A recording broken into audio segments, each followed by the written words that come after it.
Very good. I like Yeah, it. so I thought that was a great question.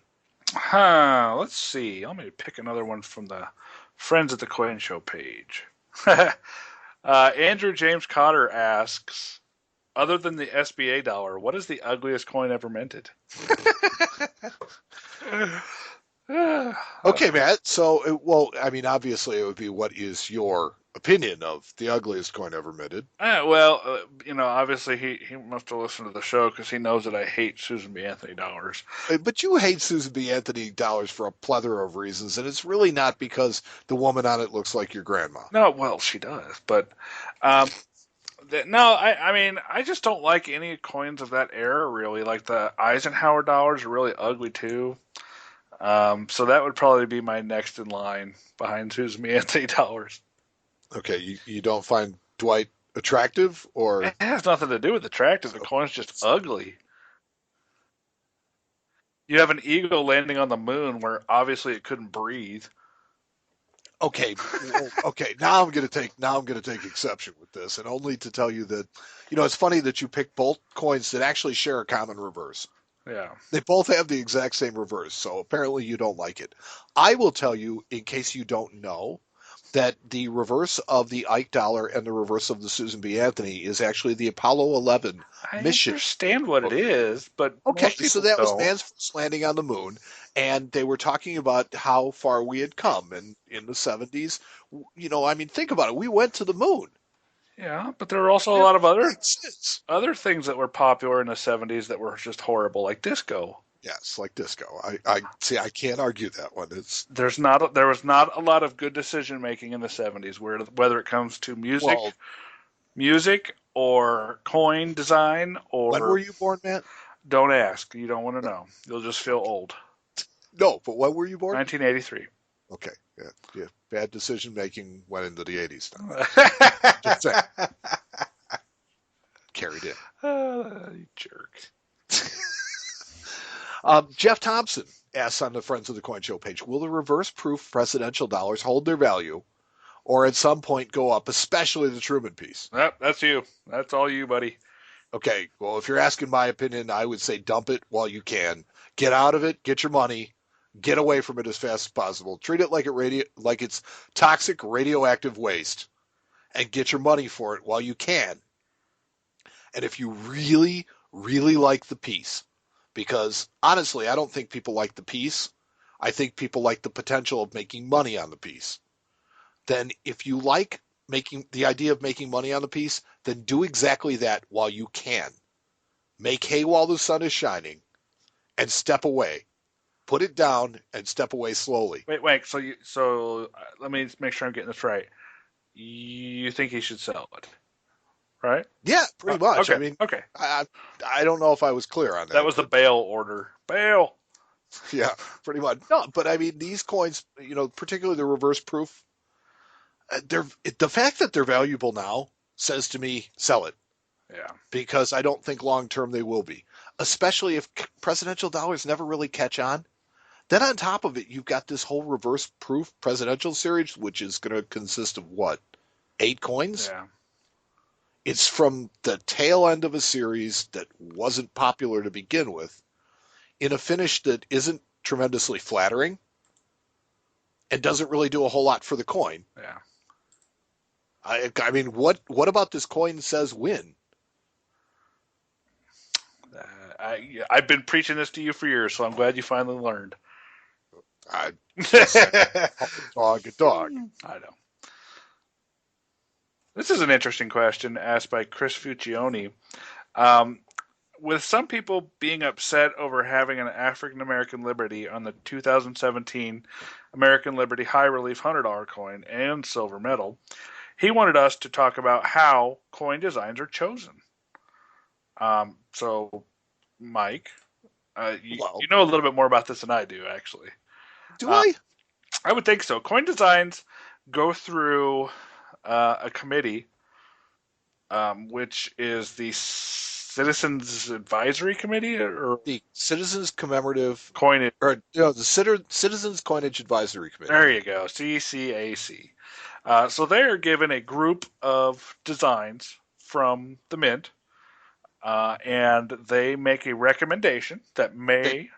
they select finalists from all of the submissions, and then they, after narrowing it down to some finalists, they vote again on what they consider to be the best designs. And then they make a recommendation to the United States Mint, who may or may not take that into account when making their final decision. That's absolutely correct. So this is something that is relatively new. It used to not happen this way. Back in the old days, it was just you would get a group of artists together, and whichever one was the best would get made, or sometimes not get made. Yeah, it was kind of, wasn't it your mint director or your secretary of the No, I think it was your mint Yeah. director that kind of commissioned the artists, like Augustus St. Gaudens and Herman McNeil and them were really just kind of, you had Teddy Roosevelt said, "Hey, we need change," and the mint kind of stepped up and said, "Okay," and they commissioned some people to come in and give some designs, and they kind of back room figured out how they wanted to get it done. Nowadays, there's a lot more bureaucracy and might explain for why coin designs are so staid and so and so kind of the same. However, I think that the existence of the CCAC is at least hope that good design will get through. I mean, the judgment of these people, when presented with good design, will be able to recognize it and will put it through. And I think that for what they're charged with, they actually do a really, really nice job. Yes, I do. Good question. Here's one from Matthew Cowger, or Cowger, I'm not sure how you pronounce it. What was your first memory that got you started in coin collecting? Well, I think we talked about this once or twice, maybe. Mine's pretty easy. What's yours? My early memories of coin collecting are in looking through my father's coin collection. Mm-hmm. My father used to collect coins out of his change, as a lot of people of his generation did. He was constantly looking for the I think it was 4-key Lincoln cents. He was looking for an 09S, 09S VDB, 14D, 22 no D. Yeah. Oh, and 31S. 31S, yeah. 09S VDB, 14D, 22 no D, and 31S, and those were the ones he was always looking for. Did he ever find one? He never found one of them, ever. Man. He had a 22 weak D. And now, knowing what we know about the die pairings and things like that, it would be a lot easier to discern whether or not you have the actual rare coin. But I remember him talking about this D that had the posts were there. Well, then that's a D, dude, because the 22 no D doesn't have anything. So it was the hunt. Yeah, but I mean, and so he used to do this in his change, and he was doing this during the era when silver coinage was our coinage. Yeah. So you would find things, and oddly, he never talked about looking for a 16D Liberty or Mercury dime. He never talked about looking for that or looking for anything like that. He was always looking for pennies, and it was his passion for that, for something that was seemingly of his era, that kind of attracted me to it. And then he got me started with, a couple of mint sets and proof sets. And honestly, to this day, I still collect mint sets. Wow, that's pretty cool. See, that's the first time I've heard that story. So that's neat. I know about your story. Yeah. You tell us about your grandmother. Well, my first memory is really quite simple. My grandmother used to love to take me on walks in the woods. She lived right up next to this giant wooded area that we always used to go play in. And one time we were just walking out in the woods, and I just happened to look down and saw something funny and kind of dug around it. It happened to be an 1864 2-cent piece that was just stuck in the ground out in the middle of the woods in the middle of nowhere. So that was what lit the fire, and it hasn't. Now, how old were you when this happened? Oh, geez. 7? 7? See, that's amazing. Yeah, okay. And this was not something. See, the typical trajectory with coin collectors is that they come into the hobby as kids. They kind of collect for a while, then they move away, and then they come back midlife. Yeah. And when did you become a coin dealer? Well, let's see. I bought my first car with money that I made selling coins in my teens.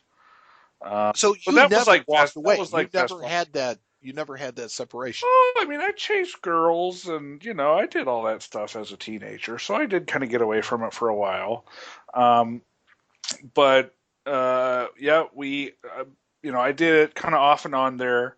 Um, and then at 22 was when we got the coin shop. So at 22 years old, I was thrown into a coin store and said, "Here, run this."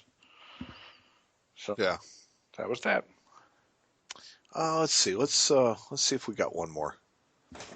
We also got a question from Steve Morton in Okay. Minnesota, and he says in episode 114 you talked about cleaning toning. I have a standing Liberty quarter with attractive toning on the obverse, but the reverse looks as if a fog is over the entire piece. There appears to be a large amount of luster under the fog, but it's subdued by the fog. I would guess this toning comes from a long life in an album. Is there a way to remove the toning on the reverse without affecting the obverse, or should it be left alone? Grade is high AU. Okay. Steve Morton in Minnesota. Okay, Steve. This is my recommendation. Normally, if it was something, that wasn't completely detrimental to the coin, I would say, yeah, go ahead and do it yourself. But honestly, a coin like that, you need to have either NCS or PCGS Conservation look at it because those guys are the experts. Um, it's just one of those things that I think that if you try to do it yourself, your odds are you're probably going to screw it up because it is a pretty delicate process. So honestly, I would either not do anything or let the professionals look at it. And I would say from Jump Street that to think about this, coins are two-sided objects. Well, three if you count the edge, but there's two sides to it. To conserve or clean or whatever you want to call it, one side of the coin is going to leave that side of the coin markedly different from the other, regardless. Well, not necessarily regardless. I mean, it If you really say that depends it on has what it is. attractive toning, though, he says the obverse has attractive toning. Yeah, And so but that to me says now all you can really do is kind of dip and completely take the toning off of one side. So uh, you're going to have a coin that's blast white on one side and toned on the other. I just well, the don't. thing is, if the haze is caused by PVC, you can take it off relatively Well, and easily. you should take it off Exactly, but because it will damage the coin. mhm. But that's what I'm saying. Really depends on what the problem is. But like I said, I would be scared to do it, or scared for you to do it. I don't want, obviously, it sounds like it's a nice coin. I don't want you to screw it up. So, Okay. And lastly, this question I think really kind of at least deserves a short address because it was, of all the questions that got posted to Friends of the Coin Show, was the most liked question. And that came from Bob Carr, who asks, will you talk about the 1952 Superbird quarter sometime? yes, sometime. There's your answer, Bob. Sometime we will. Sounds like a fun story. We'll have to check it out. I mean, I know about the coin, but just never thought to talk about them. But sounds fun. Yeah, we'll do a segment on them.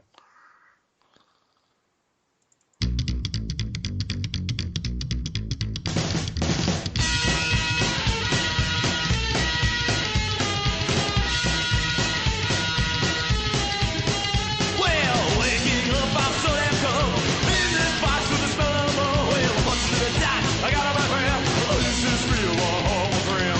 Whoa, whoa, whoa. Live rise to the blacking sky. Whoa, whoa, whoa. I'm running live on the dead and die. Whoa, whoa, whoa. Leave 'em on, you can hide. There's the album remix for our fan and friend of the Wow. Coin Show, Jerry Starcher, who put on our Friends of the Coin Show posts. I find the podcast interesting. I've listened to them all, but I hate all the music. That was just fun. Oh, we love our listeners, even We if they're do love grumpy our old listeners. And curmudgeons. you know what? It's okay. I personally I love the fact that they share their opinions. Hey, you can't make everybody happy, and that's fine. If he doesn't No. love the music, I'm sorry. We try to support people that support us. Coffee Yes. Cats Rock. And So, anytime you guys want to give us some of your music, we're yeah, more than happy to play it. if you're a musician and you have some music you don't mind us using, send it to us. We're happy to put it on the show.